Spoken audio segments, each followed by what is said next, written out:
एक बार एक शेफ़ होता है, उसके पास एक लड़का काम सीखने के लिए आता है, तो वो उसे असिस्टेंट रख लेता है।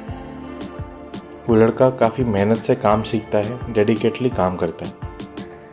कुछ टाइम के बाद वो शेफ़ रिटायर हो जाता है और उस लड़के को सलाह दे के जाता है कि इसी तरीके से मन लगा के काम करता रहियो। काफ़ी समय काम वो करता है डेडिकेटली और 1 साल के बाद वो उस शेफ़ से मिलने जाता है।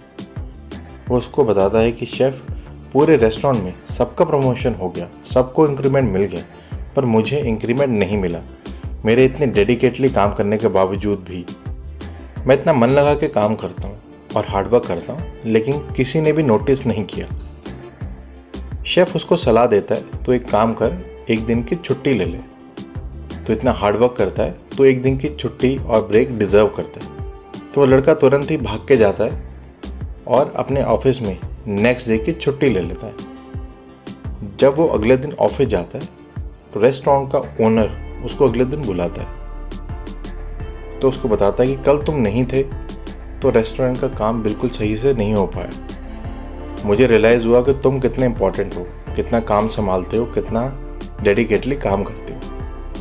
तो वो उसका प्रमोशन कर देता है और उसे जूनियर शेफ़ बना देता है, प्लस उसका इंक्रीमेंट भी कर देता है। वो लड़का बहुत ही खुश हो जाता है और इसी तरीके से डेडिकेटली और मन लगा के काम करता रहता है। जब भी उसको रियलाइज़ होता है कि उसके एफर्ट्स और उसकी डेडिकेशन को रिवॉर्ड नहीं मिल रहा है, तो वो छुट्टी ले लेता है और रेस्टोरेंट को रियलाइज़ हो जाता है कि उसकी इम्पोर्टेंस, तो वो इसी तरीके से उसका इंक्रीमेंट कर देते हैं।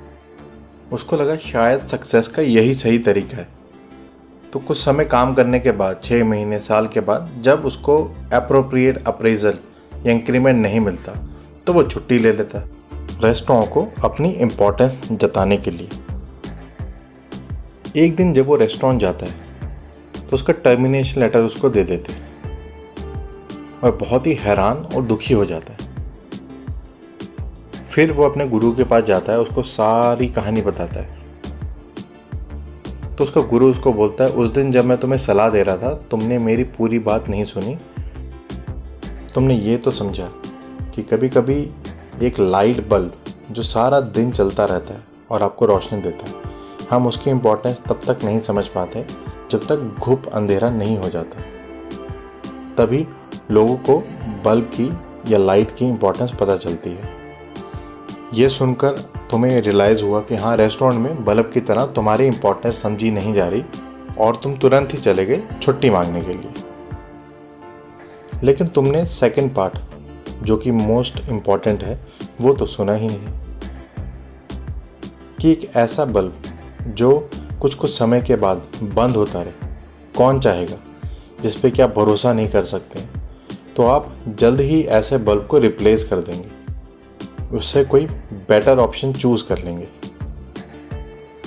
इससे हमें ये लेसन मिलता है कि हम सबकी ज़िंदगी में फैमिली होती है, फ्रेंड्स होते हैं, रिलेटिव्स होते हैं, जो कि एक लाइट बल्ब की तरह इम्पॉर्टेंट होते हैं, हमेशा हमारे साथ रहते हैं, लेकिन हम उनके एफर्ट्स को टेकन फॉर ग्रांटेड ले लेते हैं। जैसे कि आपके पेरेंट्स, फैमिली मेम्बर्स जो हमेशा आपका साथ देते हैं, आपके साथ खड़े रहते हैं। जैसे कि आपके दोस्त जो हमेशा मुसीबत के समय में आपके काम है, आपके सुख में, आपके दुख में हमेशा आपका साथ दिए। इमेजिन करके देखिए क्या हो अगर एक दिन वो ना रहे। ये दिन आने से पहले बेटर है कि आप खुद ही रियलाइज़ कर लें उनकी इम्पोर्टेंस, प्लस साथ ही साथ अपनी इम्पोर्टेंस को भी टेकन फॉर ग्रांटेड ना लेने दें किसी को। लेकिन उसके लिए इतना ज़्यादा डिस्टेंस भी मेंटेन मत कर लीजिएगा कि वो आपकी जगह पे किसी और को ढूंढ ले। साथ में इस चीज़ का भी ध्यान रखना है कि आपको अपनी ड्यूटीज़, आपको अपने रिश्ते डेडिकेटली और हार्ड वर्क से निभाते रहने। अपने लाइफ में बैलेंस फाइंड कीजिए। 2 मिनट अकेले बैठ के इन बातों पे सोच विचार ज़रूर कीजिएगा। मिलते हैं आपसे नई वीडियो में। Love life, live free.